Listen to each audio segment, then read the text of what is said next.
Hello, I'm Bryan Wroten, Senior Reporter for Hotel News Now here at the NYU Hospitality Investment Conference. I'm sitting here with Ian Carter, President of Global Development for Hilton. Welcome, thanks for joining me today. Thank you, Bryan. So, Hilton has been pretty busy in terms of global development. I wonder if you could just give me a brief overview of what has gone on so far in 2017, and then give an overview of what's planned for the rest of the year and maybe a sneak peek at 2018. Sure. Yeah, I mean, much like 2016, we've continued the pace of development growth into the first quarter of 2017. As you probably saw in our results, we announced 27,000 new rooms added into our pipeline, which is now at 325,000 rooms.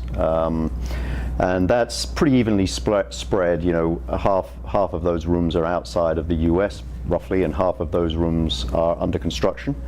So a very robust pipeline. Really, I guess one of the key things that happened in Q1 for us, which was what we saw as a trend in 2016 as well, is the continued success of True here in the US with the level of approvals that we've seen in the first quarter, and also the acceleration of the work we've done in China with Plateno and the growth of Hampton Inn.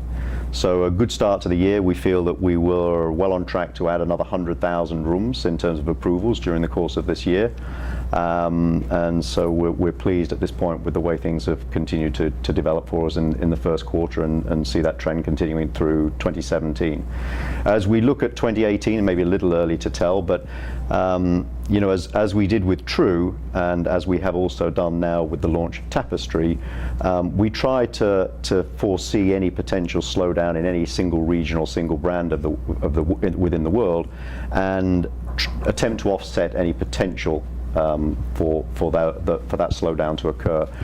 That being said, you know, we don't see anything major on the horizon that could cause us to see any significant trend change to what we're seeing right now. And the geographical spread that we have for our growth, meaning a lot more now outside of the US than just within the US, means that we have kind of de-risked being reliant on one area for growth or one brand. You touched on it a little bit in your answer, but could you give me an idea of how your development plans, you know, your pace at the moment compares to previous years? You talked a little bit about 16, but can you? Yeah, I mean, 2016 was a record year. 106,000 rooms added to our pipeline. That was, you know, ahead of 2015, ahead of 2014, and that trend line continued. I think what we'll see in 2017 is much the same. Won't be significantly ahead. You know, it will be much the same as 2016. And although we have seen some slowdown in the US, it's been equally offset by True.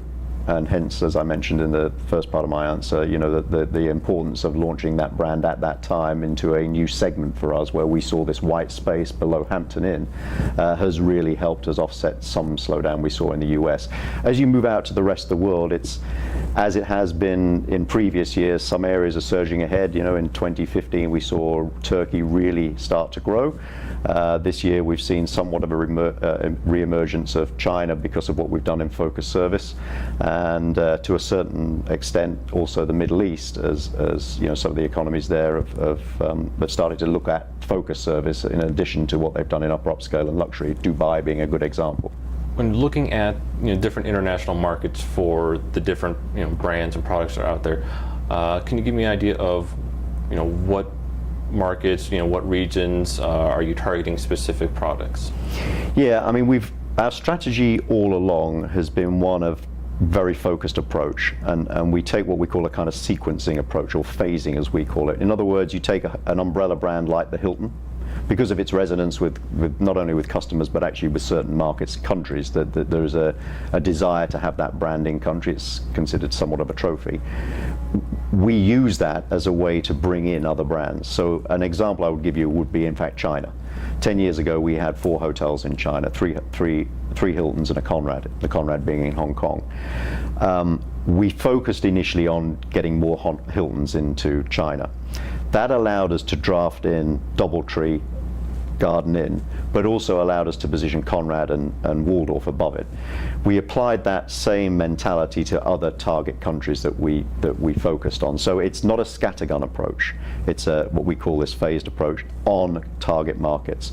So we'll see much the same happen in 2017. We don't, we're not suddenly going to say, oh, let's launch True everywhere. No, True is established here in the US now. We want to see that execute and see hotels open. Our first one opened actually last week in Oklahoma.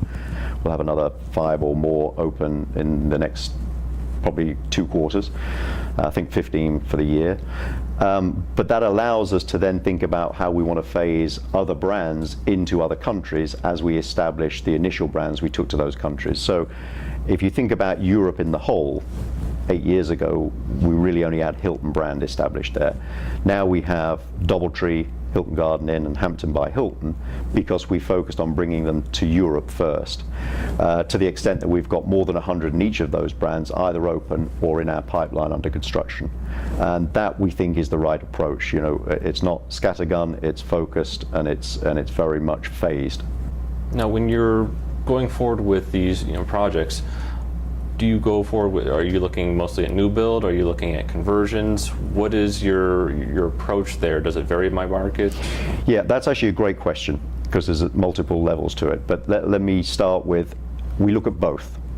And it is market dependent, and I think it's also, to a certain extent, economy dependent. And what I mean by that is the state of the economy in the country that we may have targeted. So as an example, in Europe, when we launched DoubleTree 7-8 years ago, if you can imagine, it was right around the time of the economic impact of the big kind of crash. You had multiple owners who had locally branded hotels, who maybe had lenders that said, you're going to need to do something different because there's going to be a lot of pressure on filling these hotels.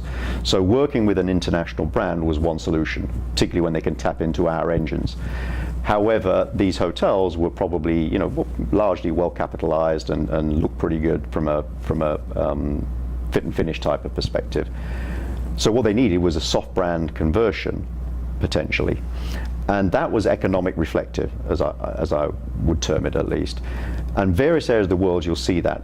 And from our perspective at that time, the only brand that we were really able to and wanted to use as conversion for economic reasons would have been DoubleTree.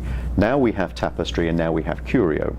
So if, for example, we now see some slowdown in another country, pick a country, there will undoubtedly be less new construction, but there may be a lot more opportunity for conversion. And we kind of like that balance. So the short answer to your question is there will be both.